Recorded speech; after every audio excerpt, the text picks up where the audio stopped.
It's the 2016 Masters Final, and we have a heavyweight clash, world champion Magnus Carlsen facing his challenger, Sergey Karjakin. The tension is palpable in this critical encounter. Carlsen opens with e4, and Karjakin answers with the Sicilian. White chooses the c3 variation, a solid and strategic setup, as both players simply develop their pieces. Carlsen castles and then issues a bishop check to b5.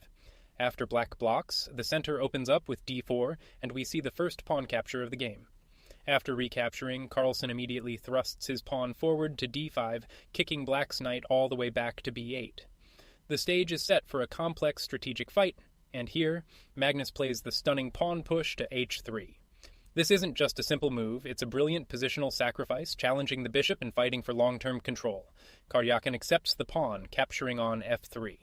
The game now enters a deep strategic phase, with both players maneuvering carefully, probing for weaknesses and improving their pieces. Black repositions his knight, and Carlsen immediately seizes the chance to develop his light-squared bishop to g5, putting more pressure on black's kingside. And right here, Karjakin makes a slip. The move he plays gives Carlsen a clear chance to win a pawn. The much more solid defense was the king stepping to f8, then after bishop to h4 and pawn to a6, white's king steps aside and the knight hops to c4, keeping the balance.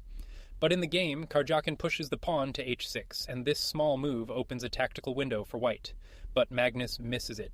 Instead of the sharp bishop takes e7 to win a pawn, he simply drops the bishop back to h4, and just like that, the advantage is gone. The game is equal again. Seizing the moment, Karjakin lashes out on the king's side with the pawn pushed to g5, and Carlsen finds the perfect response. The bishop tucks back to g3, a fantastic move and the only one that keeps the position on an even keel. Black's queen swings over to a6, and Carlsen calmly brings his own queen back to d1, regrouping. And here, another misstep from Karjakin. This rook move is not the right idea and hands the advantage straight back to Magnus. The engine points to a much stronger plan. Knight to c4 challenges the center, then after bishop d3, knight to c5, bishop to e2, and bishop takes knight on c3 simply wins a piece.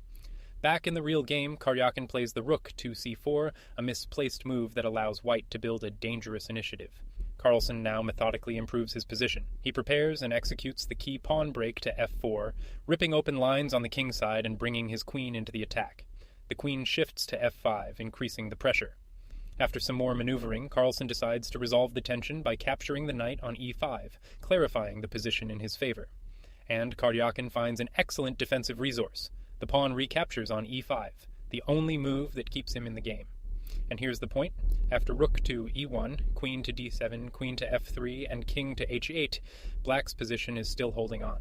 With that defense found, Carlsen shifts gears. He builds immense pressure on the d-file with his rooks, while simultaneously preparing a new assault on the king's side with g4. And now the pawn storm begins. The white pawns roll forward on the king's side, supported by the rooks, as Carlsen brings every piece into the final attack. The position is electric. Under immense pressure, Karjakin cracks. He plays pawn to f5, and this is a decisive mistake, fatally weakening his king's defenses. The game is now winning for white. Carlsen's response is immediate and brutal. The queen swings over to h3, targeting the newly created weaknesses around the black king. And here, another error from black, who seems to be losing the thread of the position. The main threat is on the king's side, and he needed to play rook to d6, preparing to defend. Even then, after pawn takes h6, bishop takes h6, pawn takes f5, and knight to f6, white is much better. But in the game, he plays the rook to b4, and this allows white a crushing breakthrough. Carlsen captures on h6. It's a very strong move, but amazingly, not the strongest. He missed the pawn push to d6, which would have won material and ended the game even more quickly. Still, his advantage is decisive. Karjakin recaptures the pawn, but Carlsen's queen now infiltrates to g3, tightening the net around the helpless black king. What a move. The queen slides to g6, a fantastic, cold-blooded shot that completely paralyzes black. The threat is simple and deadly. If the knight goes to g8, the d-pawn pushes to d6, and after the rook trade on b3, pawn takes e7 is crushing. And this is the final mistake in a lost position. Karjakin is trying to complicate, but this move walks straight into a tactic. The only try was knight back to g8, but after pawn to d6, rook takes bishop, pawn takes e7, and queen takes e7, white is simply winning a piece. Instead, Karjakin plays the knight to g4, and that's the last move he'll make, and Carlsen instantly cashes in. The rook crashes down on g4, a brilliant and simple tactic that wins a piece on the spot and ends the game. And with that, Karjakin resigns. A fantastic strategic victory for Magnus Carlsen. Black is down a full piece with no hope of counterplay, and here's the straightforward line he saw coming. The queen moves to d6. White trades pawns on f5. The queens come off the board, the pawn recaptures, and white's rook is ready to join the attack. The position is completely hopeless.